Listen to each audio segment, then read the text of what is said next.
My daughter-in-law hit me with a mop and screamed that I was nothing. My own son turned away.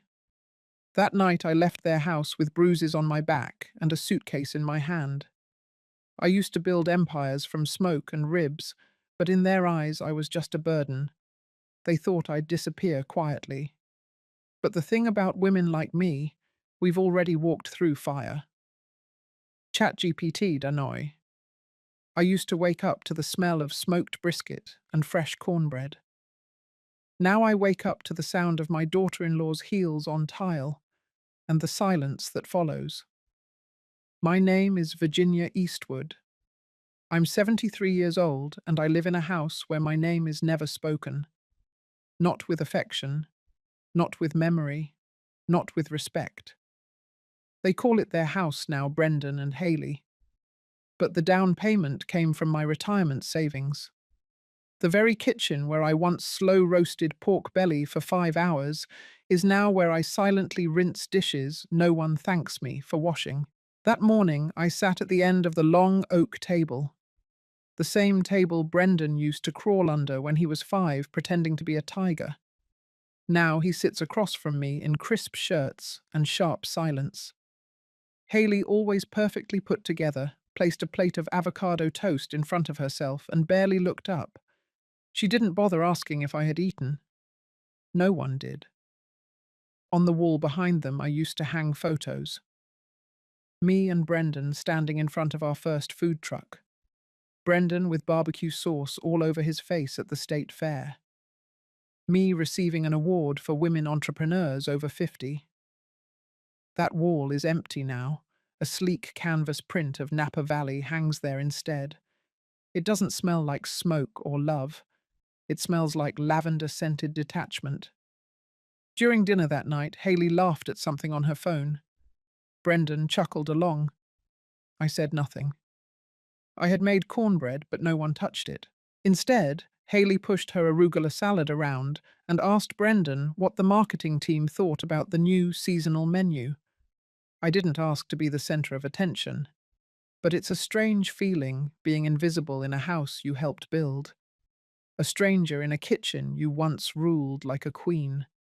That night, I stood alone in the pantry. My hands touched the spice jars I had labeled 20 years ago. Paprika, garlic powder, ancho chili, the familiar worn caps felt like friends. I remembered the night Brendan helped me grind black pepper from whole pods for the brisket rub.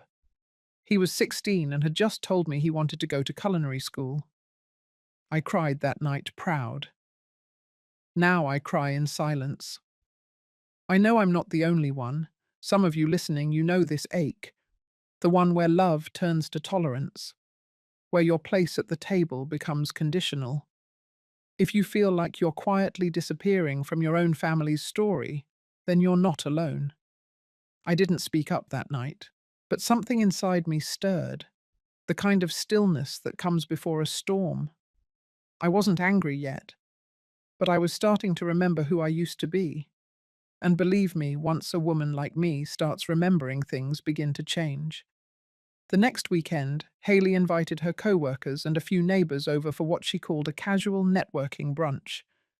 I stayed out of the way that morning, wiping down the counters and folding dish towels in the laundry room. I didn't want to linger, but part of me still hoped someone might ask for my help with the food. They didn't. Brendan came down in a polo shirt that looked new.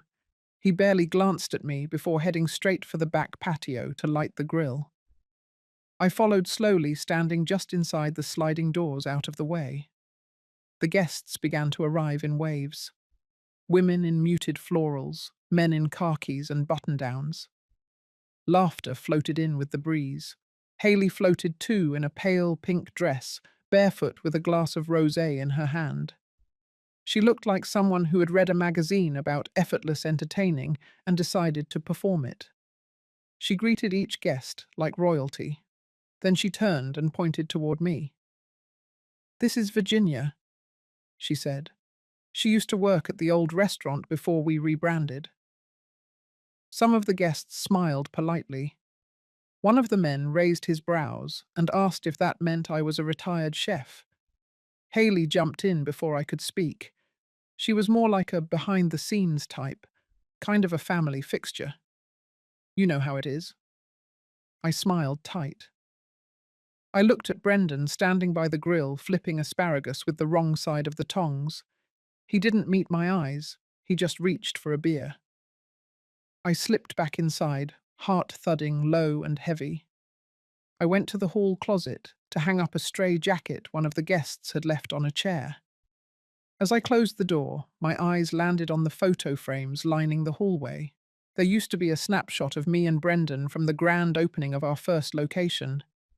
I wore a red bandana and had sauce on my apron. I remember that day so clearly.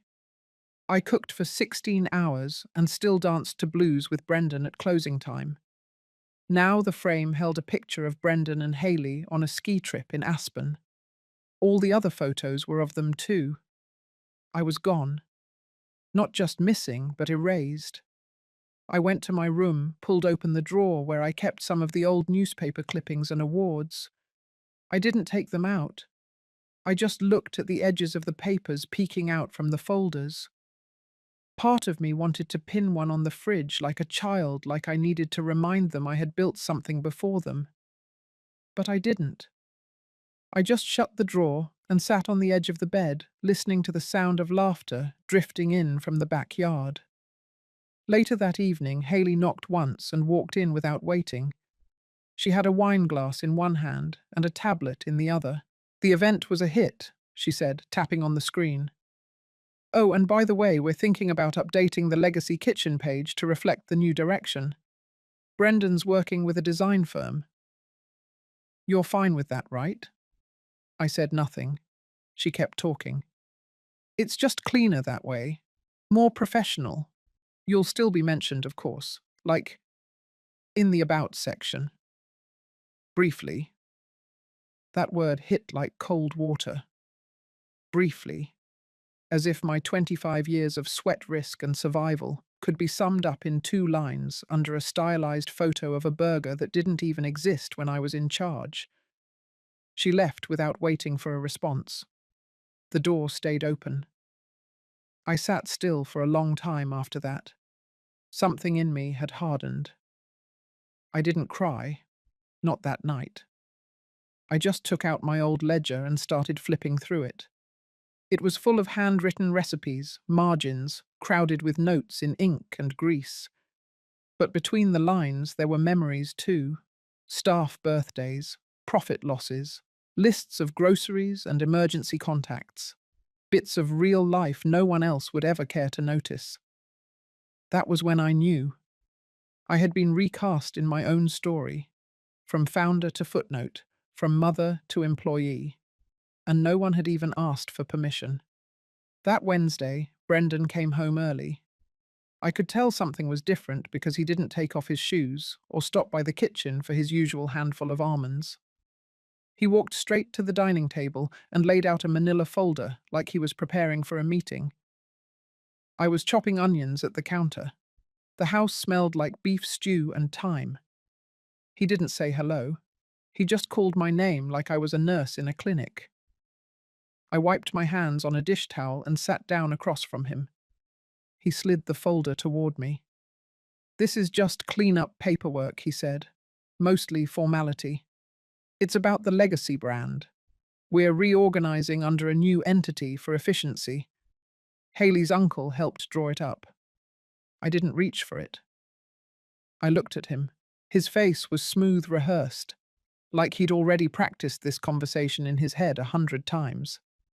Then Haley appeared in the doorway. She was holding her phone like she was texting someone, but glanced up just in time to catch my hesitation. She walked in and sat beside Brendan. No greeting, no smile. "We figured it's time to streamline things," she said. "Clean the slate, make sure everything's aligned with modern practices." I finally opened the folder. It wasn't a cleanup. It was a complete restructuring of ownership. All assets, intellectual property, licensing rights, and royalties were to be transferred to a new holding company under Brendan and Haley's names. There was a single clause referencing a one-time gratitude honorarium, which from the looks of it was less than the value of one quarterly check from my old franchise agreement. My name didn't appear anywhere in the executive roles. I was not even listed as a founder, just a historical figure noted as the brand's origin story in one sentence near the end. I flipped through each page slowly, my thumb pressing into the paper like I could squeeze out the truth. Brendan started to speak again, but Haley cut him off. There's no pressure, Virginia, but it would really help with our expansion if we could finalize this soon. We're looking at 2 new locations in Austin and Seattle. Investors want to see clean ownership lines. Clean. That word again. I asked quietly why my name had been removed, not out of anger, out of sheer curiosity. Haley answered with a shrug. Because legacy isn't just about the past. It's about who carries it forward. No offense, but people expect younger faces now. That's just branding. I didn't say a word. I closed the folder and stood up. We'll revisit it later, I said. Brendan looked relieved. Haley looked annoyed. That night I couldn't sleep. I went downstairs after midnight and opened my laptop. I tried logging into the Legacy business account. My access was denied. I tried again using my personal login. Still nothing. I called the bank the next morning. The representative told me I had been removed from the primary business account 3 weeks ago. Legally. With full documentation. Apparently Brendan had processed it using my old general power of attorney which I had granted him years ago when he first joined the business. I had forgotten it even existed. I checked the company email. My old address bounced back. No longer active. When I pulled up the official Legacy Kitchen website, I saw a new team photo on the About page. Brendan stood in the center, Haley to his left. A few new chefs and staff flanked them. My name was nowhere. I scrolled to the menu section. None of the original recipes remained. No brisket sandwich named after my mother. No rosemary cornbread. No slow braised ribs with blackberry glaze. All gone. Even the tagline was new. Fresh fire. Modern flavor. I sat in the kitchen, phone still in hand, heart like ice in my chest. They had erased me, not just from the paperwork, from the story, from the brand, from the food. I looked down at my hands. They still bore faint burns from 1,000 hot pans and oven doors. My wrists still ached on rainy days from hauling trays and slicing onions for 20 years. My body remembered, even if they didn't. Later that week, Haley walked in with a draft contract printed in high-gloss color. She laid it on the kitchen table next to my cup of tea. We thought maybe this version would feel more official, she said, then added with a smile, something worthy of your signature. I told her I'd consider it. But in truth, I already knew my answer, and I had already started thinking about how to make my next move count, not with anger, not with noise, but with precision and with history. The first thing I noticed was the silence of my inbox. That morning I had poured myself a cup of coffee before dawn, as I always did, and sat down to check on the restaurant's weekly report. But my login didn't work. I tried again. Nothing. I reached out to the IT contact we'd used for years. He responded in a clipped message. Access has been restricted as per management request. No name, no explanation. Just a wall where a door used to be. Still, I wasn't ready to believe. I went to the filing room in the back of the house where we kept archived hard copies. The key was gone. The cabinet had a new lock. I stood in front of it longer than I care to admit. I could hear Haley upstairs walking in heels, confident, in control. Later that afternoon, I drove to the main restaurant. I told myself I would act casual like any day. But the young hostess looked confused when she saw me. Her name tag read, Sophia. She barely hid her discomfort when she said, "We've updated our access procedures." You'll need to schedule a visit with management. I wasn't even angry. Not yet. Just foggy, like my name no longer belonged to anything. I walked past her anyway, ignoring the uncomfortable shuffle behind me, and stepped into the main floor. The place looked brighter, colder. There were new paintings on the wall, new slogans. I searched for the menu posted behind the bar. Gone was Eastwood's first fire-grilled brisket. Gone was Grandma Ginny's peach cobbler. Instead, I saw generic names. Smoked classic, rustic fruit bake. It was like someone had taken a red pen and erased me out of every dish, every corner. I turned to the bartender, a young man with tattoos on his arm. He looked startled when I asked for the menu. He handed me a fresh printout. No dish bore my touch, not even the sauce recipes I developed in the early 90s. It was all labeled House Blend. I felt something shift in my chest. Not heartbreak, not betrayal, extinction. I walked to the kitchen. I knew the back entrance codes, or I thought I did. They had changed. A staff member cracked the door open halfway and said he had to check with his supervisor before letting me in. That evening I went back home. I sat on the guest bed. My bed, the one across from the laundry room. A room that used to be the storage closet, now redone with a lamp and a floral quilt.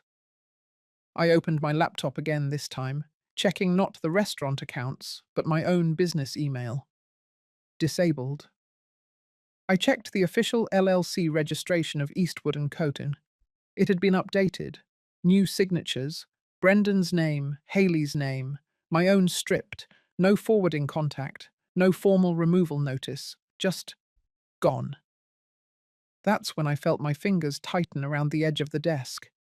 They hadn't just taken the business, they had removed me from memory. Legally, quietly, completely. The next morning I visited the courthouse. I requested a copy of the company's public filings. The clerk looked at me over her glasses and asked, "Are you authorized to retrieve these?" I gave my name. She hesitated, then went to the back room. When she returned, she handed me a packet.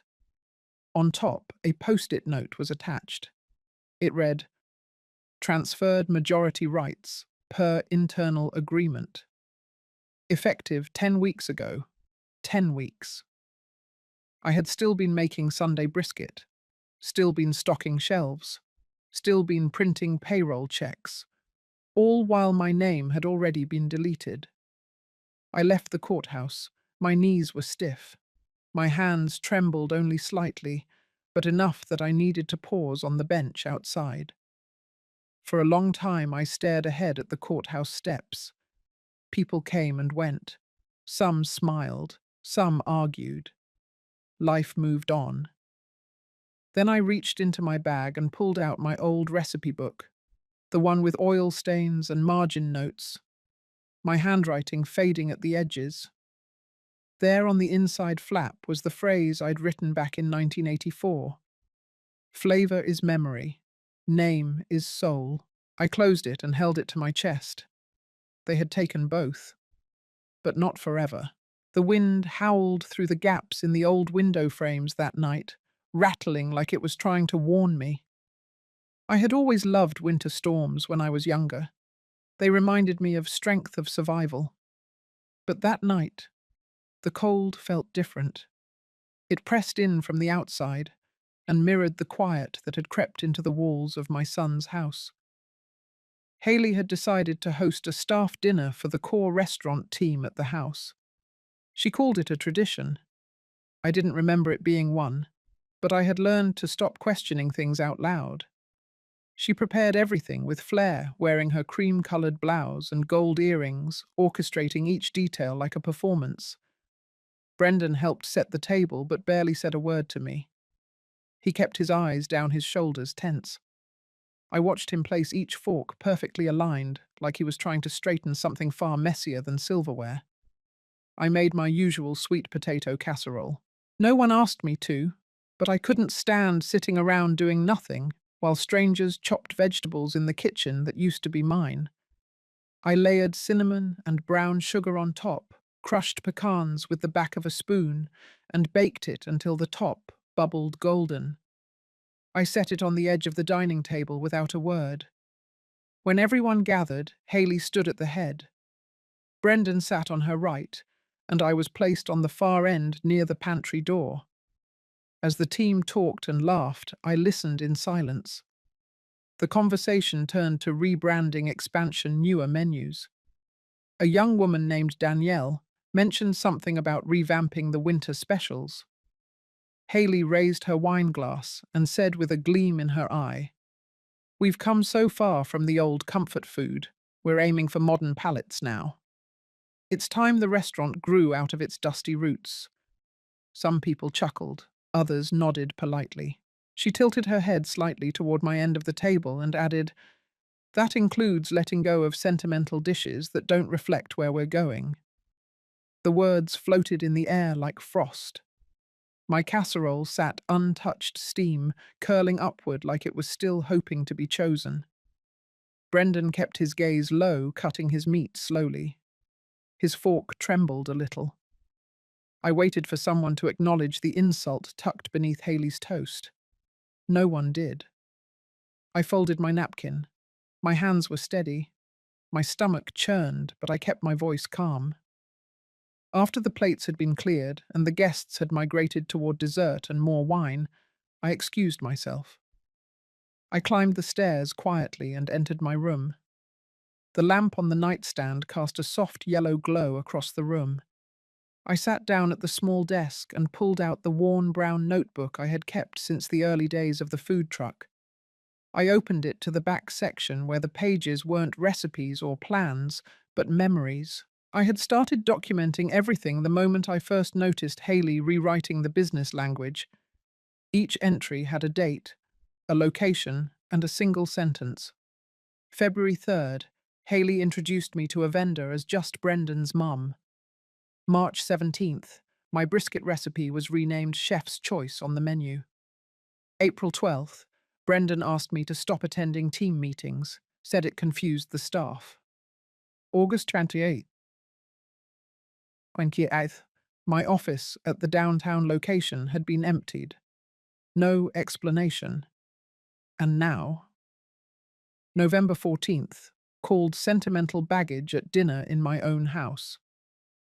I stared at that sentence for a long time before I wrote the next one. Tonight I remembered my name.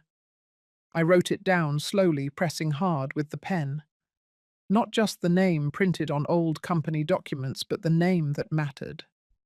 Virginia Eastwood, founder, builder, woman who carried 2 toddlers on her back while flipping ribs over open flame. The name that had value before contracts, before logos, before anyone needed to sign anything to know who she was. The house was quiet again. I could hear Haley laughing downstairs, probably over wine. Brendan was silent as always. I didn't know what he was becoming, but I knew who I had been, and who I still was. I flipped the page and started writing something new. It wasn't a record this time. It was an outline, a strategy. I made a list of everything that had been taken. Then beside it, I made another list. One of everything they hadn't touched. The things they didn't even know I had kept copies of. Trademark filings, original branding documents, recipes handwritten in my father's pen, every version of the LLC articles from the day we incorporated. And something else. A letter Geraldine had helped me draft years ago after my second restaurant had been forced into a buyout. Back then, she said, "Always have a backup for the day they forget who bled for this." I smiled, not because I felt victorious, but because I finally felt awake. That night, I lit a candle on my nightstand. I placed my notebook beside it and stared at the flame for a long while. It flickered against the window pane, reflecting a woman they could not erase. The morning after the staff dinner was oddly bright. Sunlight poured through the frosted kitchen windows, painting long strips of gold across the floor. I stood at the counter pouring myself a cup of coffee. No one else was awake yet. But the peace didn't last. By noon, Haley was already stomping around the house heels, sharp on the wood floors. She held a folder thick with documents, and her eyes were thin slits of rehearsed patience. Brendan trailed behind her like a man who had once known how to speak, but forgot along the way. She dropped the folder on the kitchen table with a thud. The clatter made the silverware tremble in the drawer. "This is the final version," she said flatly. "Clean. Updated. With protections for everyone." She didn't look at me when she said it, but her voice had that edge like she was daring me to argue. Brendan pulled out a chair, gesturing for me to sit. I stayed standing. I flipped through the pages slowly. Each clause was more cutting than the last. Transfer of remaining intellectual property, release of claim to any future equity, assignment of all real estate assets currently under dispute. In short, it was the final severing, legally and personally. She circled behind me, arms crossed, tapping her fingers on her sleeve. I could feel the tension coil tighter with each second I stayed silent. "This ensures the transition runs smoothly," she added. I looked up, my voice low. "And what transition would that be?" She scoffed. "You stepping down? You retiring gracefully? You no longer haunting the margins of the company like a bad memory?" Her words weren't heated. They were cold, practiced, the kind that bruised without raising a voice. I placed the folder back on the table. "No." Haley blinked. "Just once." Then something cracked in her face. Her mouth tightened, her chin lifted. She moved so fast I barely had time to react. She reached into the corner by the pantry where the mop sat drying. She grabbed the handle like it was a sword and slammed it against my back. Hard. The sound echoed off the tile. The first hit didn't floor me, but it stunned me enough to stumble forward. I grabbed the edge of the table. She hit again, this time across my shoulder. "What are you doing?" Brendan said, not loud, not angry, just numb. She didn't answer. She raised the mop a third time, but it slipped from her grip and clattered to the floor. Her face was red, her chest heaved. "You don't get to say no," she hissed. "Not anymore." I didn't speak. I didn't cry out. I picked up the mop, not to return it, just to remove it from the floor. I leaned it gently against the wall. Brendan still hadn't moved. His hand was halfway to his phone, but he didn't dial. He looked away when I met his eyes. I stepped back, adjusted my cardigan, and turned toward the stairs. She called after me, her voice cracking. "You think walking away makes you right?" I didn't turn around. I walked up slowly, counting the steps. My joints ached from the blows. But it wasn't the pain that got to me. It was the memory. I had taken harder hits in life, but never from inside my own home. When I reached my room, I sat on the bed without touching the bruises. I opened my notebook again, wrote one clean sentence. December 3rd. She raised a mop like it was a weapon, and Brendan watched. I stared at those words until they stopped shaking on the page, until they became just ink. Downstairs, I heard the soft sound of a drawer slamming shut. Later that evening, I passed Brendan in the hallway. He didn't say anything. He opened his mouth, closed it again, and kept walking. But before he vanished into his room, he left something on the hallway table. It was a photograph. Old, faded, but unmistakable. The food truck's opening day. Brendan, no more than 10, holding a spatula like it was a trophy. Me behind him, flour on my cheek, smiling like I owned the whole sky. No note, just that photo. I didn't touch it. I left it right where he placed it. That night I didn't light a candle. I turned off every light in my room, closed the curtains tight, and laid still in the dark. Some storms come without thunder. but you still feel them pass through you. Tomorrow I would pack the final box. But tonight I remembered violence wasn't just what was done to you. Sometimes it was what others let happen. The morning after the mop handle incident, I left the house before the sun finished rising. I didn't take a suitcase, just a canvas tote with a folder inside. The notebook stayed zipped in the front pocket. My shoulders still throbbed, but the ache felt distant now. There was something colder in me that had finally settled. I drove myself across town in silence past the old industrial park and the forgotten side of East Richmond. Most of it had changed, but one corner remained exactly the same. The green awning over the storefront, the chipped wooden sign, Shaw and Boyd, attorneys at law.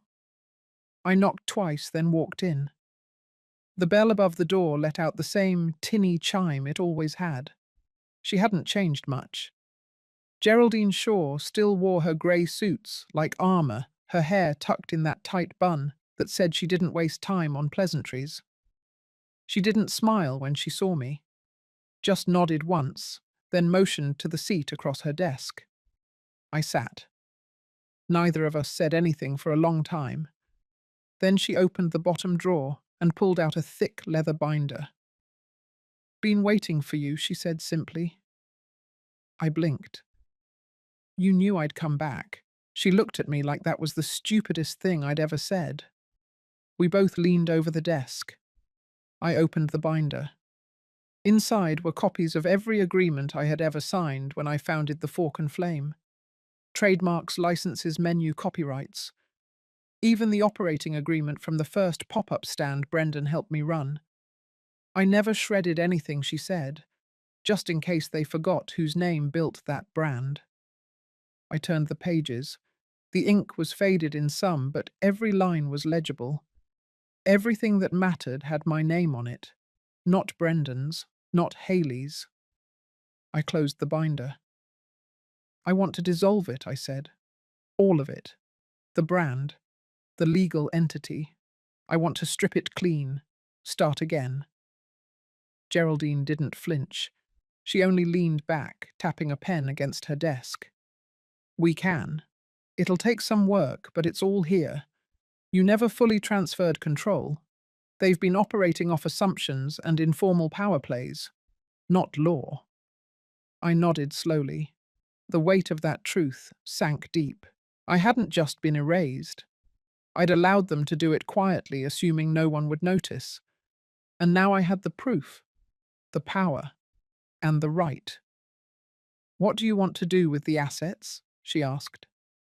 That's when I told her about the idea, about the notebook I'd been keeping, about the dozens of women I'd met over the years, cooks, servers, managers, women who aged out of the system, who got pushed aside for being too slow, too old, too outspoken. The same ones who taught the next generation how to chop onions, balance a till talk down a belligerent customer, and then got shown the door with a gift card and a polite thank you. "I want to turn it into a fund," I said, "a non-profit. For women over 50 who've been pushed out, silenced, or betrayed, especially by the people they once lifted up." Geraldine's eyes lit with something sharp. "Good," she said. "That's justice, not vengeance." We spent the rest of the morning mapping it out, line by line. I transferred rights to the original logos and naming conventions. We refiled the corporation under a different name. She called a contact at the state office. I made a list of dishes I wanted to give away. Old recipes, signatures, not just menus, but memories. By noon, the paper trail had changed direction. I was no longer the founder of the Fork and Flame. I was the director of the Hearthlight Foundation. It felt like exhaling after years underwater. Before I left, Geraldine pulled one last folder from her cabinet. "There's something else," she said. "They've been quietly listing your house as a future business asset, tied it into the holding company through a shell clause in the updated bylaws. But they never recorded it properly, which means—" "It's mine," I said. She nodded. "For now," she added. "But you should move quickly. They're not playing with rules anymore. I stood up, looked around her small office. It hadn't changed since the first time I came here with flour on my apron and dreams in my pockets. Thank you, Geraldine. She waved it off. You're the one who cooked for 300 union workers in 90-degree heat. This is the easy part. I stepped outside. The wind was picking up. The sky was pale but not empty. I had come in a bruised woman. I walked out as someone they should have never underestimated. We didn't waste time. By the following Monday, Geraldine and I were back in her office sifting through old contracts and dissolving the corporate framework piece by piece. The Fork and Flame as a legal entity began its slow, deliberate undoing. It didn't feel sad. It felt clean, like pulling weeds after a long storm. Some roots were deep, others came loose with a quiet tug. The business I had built with my own hands was never about glossy branding or modern fusion trends. It was about comfort, dignity, something that filled a belly and reminded you who you were. Geraldine filed the articles for voluntary dissolution. I signed every page. Every signature erased a line Brendan and Haley thought they had control over. But I wasn't doing this for revenge. I wasn't even doing it for Brendan anymore. I was doing it for women like me, who had poured themselves into something only to be forgotten once they were no longer useful. We called the new entity the Hearthlight Foundation. The name came from a line I scribbled years ago in the back of my recipe journal. It read, "Home isn't a roof. It's the hand that remembers how to season a pot, even when it shakes." Geraldine thought that was the heart of it, and I agreed. By the end of the week, the paperwork was filed. The assets from my dissolved business, trademarks, original menu items, archived photos, even the old name, were donated to the foundation. Geraldine brought in a third-party firm to oversee the financial transitions to keep things clean and irreversible. We worked late that Friday. Her office lights glowed while the rest of the street went dark. She spread out the final drafts on her desk. One section detailed the mission. It was clear and unpolished, just how I liked it. To support women aged 50 and over who've experienced personal or professional betrayal. To provide retraining, emotional support, legal resources, and above all, dignity. Through food, through work, through community. I signed that page last. The next morning we met at the old warehouse where I used to hold community cookouts. It had sat unused for a few years, but the bones were still solid. Rusted metal, sure, but the kind that holds stories in it. Geraldine knew someone who could help with permitting and renovations. The foundation would use it as a gathering space, a learning kitchen, a small pantry stocked from local gardens. Nothing fancy, nothing loud. We painted the front door a dusty red. I hung the first photo on the wall, a black and white shot of me and my friend Reba, taken in 1974. Both of us in aprons, both of us laughing. I didn't frame it. I used clothespins on twine. It felt more honest that way. In the days that followed, we met with 3 other women who wanted to volunteer. One had run a diner in North Carolina. One had managed a hotel kitchen in Arizona before her son replaced her with a younger chef. Another had taught culinary classes at a community college for 20 years before being told her methods were outdated. Their stories were different, but the wound was familiar. One night I stayed late at the space. It was quiet. I sat at the butcher block table and pulled out my old notebook, the one with the worn leather spine and ink-stained corners.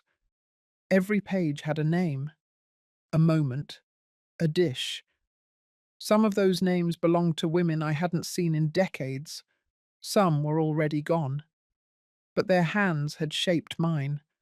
Their stories deserved a second chapter. I copied out a list from the back of the notebook and tacked it to the corkboard. At the top, I wrote who we're doing this for. Below were names, just first names: Agnes, Ruth, Dolores, Martha, Bernadine. I didn't add my own. That would come later once I had earned the right to stand beside them again. Geraldine walked in, holding 2 mugs of coffee. We didn't speak much. She just handed me mine, then looked at the list. "You think they'll see it?" she asked after a while. I looked around the space. It was still bare, still echoing with old dust. But in the quiet, I could almost hear laughter again. Pans clinking, aprons swaying. "They will," I said. "Not with their eyes, but in the hands we reach, in the meals we serve." We sat there for a while, just 2 old women who refused to fade away quietly. Later that night, I added one more thing to the wall. A printed plaque made from a slice of reclaimed wood. It read, "From the hands that built to the hands still building." That was our legacy now. Not a restaurant, not a brand, but a flame passed forward. And for the first time in a long while, I felt warm again. The morning of the press conference, I woke up early. Not out of nerves, but out of instinct. Years of running kitchens had trained my body to rise before the world. I brewed a pot of coffee, not strong, just warm enough to calm my thoughts. Then I stepped out onto the back porch of my little rented duplex and watched the morning take its time with the light. By 9 a.m., the headlines had already started appearing. They came in slow at first. Then the story caught fire. Virginia Eastwood walks away from the fork and flame, establishes non-profit for betrayed women over 50. Culinary matriarch transfers, entire business legacy to foundation smoked out. Eastwood leaves Haley Brennan's rebrand in ashes. Geraldine had called a trusted journalist she knew from the Des Moines Journal, a woman named Lila. She had been covering community rebuilding stories for over a decade. She didn't like gossip. She liked truth, and she told it well. Lila's piece dropped first. It was simple fact-checked and piercing in its restraint. She didn't use any flowery adjectives. She just laid out the timeline. From the founding of the restaurant to the moment I was erased from company records to the formation of the Hearthlight Foundation. There was a quote from me at the end. I remembered the phone call when I gave it. They took my name off a menu, so I built a new table. By 10 a.m., Brendan and Haley were already at the podium inside that shiny new event space they had leased for the big rebrand. They had planned this day for weeks, hired a PR firm, sent out curated gift boxes to influencers and food bloggers. Everyone was supposed to be celebrating the new vision, the new menu, the new legacy. But the air in the room was tight. In the photos that went online, you could see it. Brendan's smile didn't reach his eyes.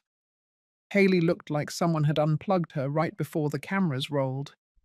Behind them, the screen still read "The Fork and Flame 2.0" in bold metallic script. But in the crowd, phones buzzed, heads turned. Lila's article was spreading. By the time Haley launched into her opening remarks, 2 reporters in the front row had already left their seats. One headline updated live during her speech: "Eastwood cuts ties, no ownership in new brand." A video went up not long after. It was from a woman in the crowd who had streamed the moment Brendan was asked whether his mother would be involved in the next phase. He paused. You could hear the silence stretch. He finally said, "She gave us her blessing." That lie didn't even last an hour. By noon, a second article dropped with photos from our warehouse site. Geraldine and I had posed beside the painted red door. Behind us, the chalkboard sign read, "The Hearthlight Foundation, opening soon." I didn't wear anything special, just my old denim apron, the same one I wore in the photo of me and Reba. The apron with the burnt patch near the front pocket. That detail made it into the caption. The comment section started to flood. Some people defended Brendan, said families are complicated, others weren't as kind. They called Haley opportunistic, called the rebrand hollow. But I didn't read too many of them. I knew what those headlines could do to a heart. And mine had already been tested enough. That evening, Geraldine and I returned to the foundation space. We didn't talk much. She handed me a copy of Midwest Kitchen and Craft. They had picked up the story for their upcoming print issue. On the last page was a small section titled Recipes Reclaimed. Under it was one of mine: molasses cornbread with toasted oats. It ended with a note: a dish that doesn't need a restaurant to matter, just a memory and a little heat. We sat for a while in the soft light. The old smoker out back still smelled faintly of mesquite. A few of the women who had joined us earlier in the week trickled in. One brought a batch of scones. Another brought her granddaughter who wanted to volunteer. The world didn't shake, nothing exploded, but the ground had shifted. At sunset, I stepped outside and stood by the smoker. I lit a match and let it catch on the kindling. The smoke curled slow and steady into the fading sky. Behind me, the red door stood open. The light inside glowed golden, not grand, not glossy, but real. That was the day my name became more than a brand. It became a beacon. 2 days after the headlines calmed down, I came home from the foundation to find a thick envelope waiting on my porch. No return address, just my name handwritten across the front. No stamps either. It must have been hand-delivered. I turned it over in my hands, cautious vehisa. Not out of fear, but curiosity. Inside was a folded letter, the kind written on lined yellow paper with careful pressure. Tucked into the crease was a photo. It showed an older woman standing behind a food truck, her hands resting on the counter like she'd been there 100 times before. Her apron had flour smudges, her eyes tired but proud. I unfolded the letter and began to read. Dear Ms. Eastwood, I hope you don't mind me writing. My name is Alma Delaney. I live in Waco, Texas. I read about you in the journal and then again in Midwest Kitchen and Craft. My daughter mailed me the article clipped right from the paper. She said, Mama, you need to see this. I've never written anyone like this before, not in my 68 years. But something about your story stuck to me. It rattled loose a memory I had packed away like a broken pan you don't want to throw out, even if it doesn't work anymore. I used to run a little diner, Alma's Table. Opened it with my husband in '82. We did breakfast and pies mostly. Real simple. Biscuits from scratch coffee brewed strong. That place paid for braces, prom dresses, and one bad Chevy we never should have bought. We worked every day but Christmas, and we were proud of what we built. But 10 years ago, my son married a woman named Gina. She was sharp and ambitious and had big ideas for the place. She said she'd take care of us and keep it in the family. Said all the right thing until the papers were signed. Then everything changed. My husband got sick. I had to step away for a while. When I came back, the locks were changed and the name had been scrubbed off the window. She renamed it Gina's Grill, changed the menu, kept my cinnamon roll recipe, but started calling them Texas Twists. I asked about my table, the one my husband built by hand. She said it had termites and had to go. I later found it out back, broken in half, left by the dumpsters. I never got my name back. Never got to serve one last breakfast. For a while I thought maybe I deserved it, that I hadn't been strong enough to protect what I built, that maybe women like us were only meant to start things, not finish them. But then I read about you, about how you didn't just walk away, you redirected the whole river. You made something new from the ruins. And it wasn't out of spite. It was out of belief. That stirred something in me. So here's what I'm doing. Next month, I'm pulling my old camper out of the shed. The tires are shot and the roof leaks, but the griddle still works. My granddaughter says she'll help me repaint it. We're going to call it Alma's again. Just breakfast 3 days a week, nothing fancy. But this time it'll be on my terms. I don't want anything from you. I just wanted you to know that you lit something I thought had gone out. and I figured you ought to hear that from someone who knows how heavy a spatula can feel after 40 years. Thank you, not just for the idea, but for the proof. With respect, Alma, I sat with the letter for a long while. The late afternoon sun filtered through the blinds, tracing lines on the floor, like soft reminders that time keeps moving whether we notice or not. I looked at the photo again.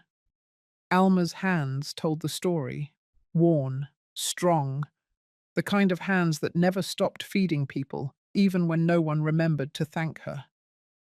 I pinned the letter on the corkboard in my office at the foundation, right next to the first blueprint for the Hearthlight space. Then I placed the photo inside the drawer with my recipe cards. It belonged there. I didn't cry, not then, but I felt something loosen in my chest, like a pressure I hadn't known I was holding. The next morning I wrote back, just a short note, no flourish, told her the name Alma's again was perfect, told her to keep the cinnamon rolls exactly the way she liked them, and that if she ever needed someone to test her coffee, I was only a state away. That letter reminded me what this had all been for. Not just about legacy or reputation, it was about voice, about reaching the women who thought their chapter had ended without a final sentence. Turns out, all some of us need is proof that the pen is still in our hand. The knock came just after 6 in the evening. No call ahead, no message, just the sound of knuckles against the wood, soft but certain. I opened the door, and there stood Brendan. He looked like he hadn't slept in days. His collar was wrinkled, his eyes sunken and raw. He held something in his hand but kept it behind his back. We stood facing each other for a long, quiet moment.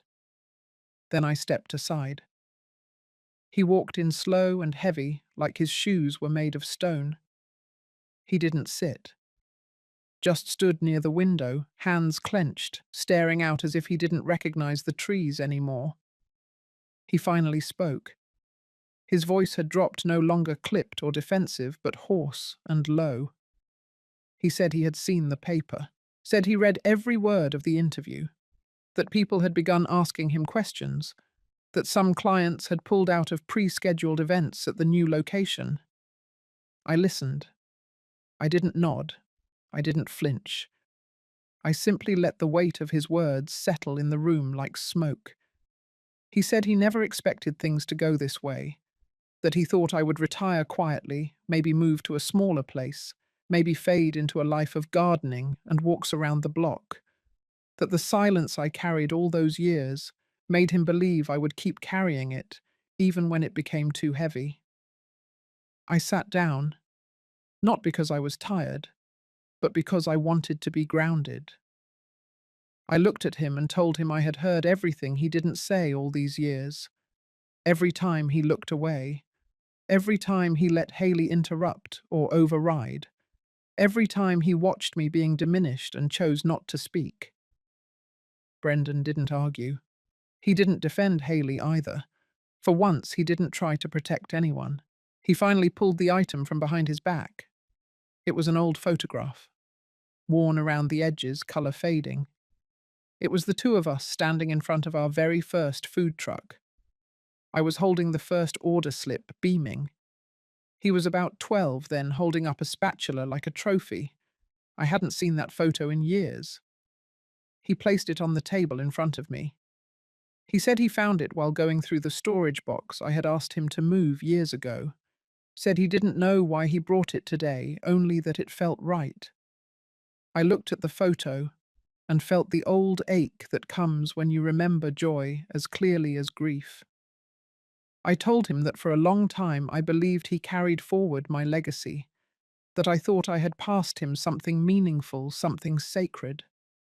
But the truth was, he had allowed someone else to reshape that legacy, strip it of its roots, and name it something new.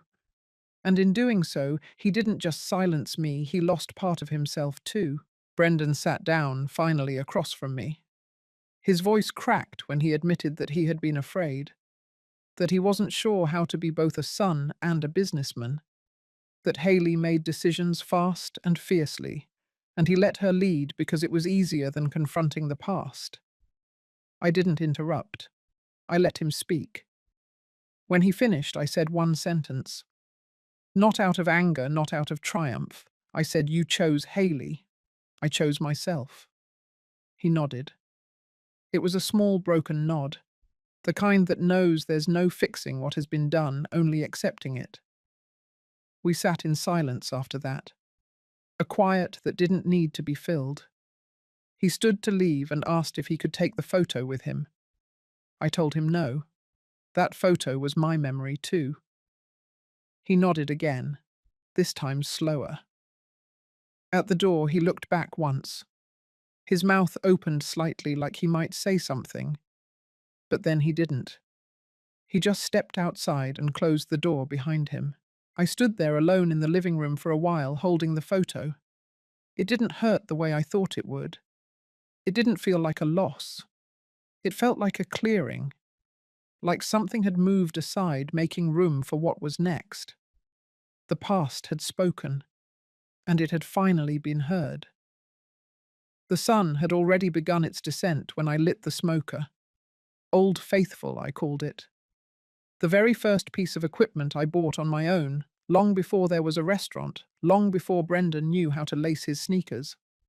I kept it all these years through every expansion, every renovation, every rebranding. It sat quietly in the corner of my garage, waiting for this day. We set up in the backyard. Geraldine arrived first, carrying her favourite picnic chair and a tin of homemade cornbread. She placed it on the long wooden table and gave me a look that needed no translation. I nodded. We were both exactly where we needed to be. Then came Linda, who ran the front desk at our old diner for 15 years before her divorce left her scrambling, and Cynthia, who used to manage kitchen logistics until cancer took her husband and the industry took her joy. They had been through their own versions of being discarded, and now, with the help of the foundation, they were rebuilding from the ground up. They didn't come out of pity. They came because they understood what it meant to reclaim something. The firewood hissed as I closed the lid on the ribs. The scent rose and curled in the air, earthy and slow, the kind of smell that tells a story before anyone speaks. No one said much at first. We set the table, uncorked a few bottles of cheap red wine, and turned on the old radio. I played a mix of bluegrass and classic country, the kind I used to hum when working prep late into the night. When the ribs were done, I sliced and served them myself. No menu, no price tag, no names attached. Just food, honest and hot, shared among women who had tasted betrayal and kept going anyway. We ate slowly, taking our time. There was no rush. The air carried that thick summer quiet where time feels suspended. I looked around the table and felt a peace I hadn't known in years, not because everything was perfect, but because everything was true. I had tried to hand over a legacy. Instead, I built a new one, not with plaques or framed menus, but with lives that still had fire in them, with stories that refused to be erased. As the sky deepened to violet, we lit a few candles. I watched the flicker reflect in the glasses in the lines of their faces. No one asked for forgiveness. No one begged for understanding. We had all stopped waiting for permission to exist. Old Faithful crackled behind us, the wood inside still glowing red. I stood up and walked over, added one more log, and let the smoke rise again. Some things don't need names printed on a menu to be remembered. Some things are passed on through taste, through warmth, through a woman quietly choosing to light the fire again. If this story stirred something in you, I invite you to sit with it a little longer. Maybe you've lived through your own silent erasure. Maybe you're still finding the words. Let this be your reminder you don't need permission to reclaim your story. You don't need a title or a plaque to know your worth.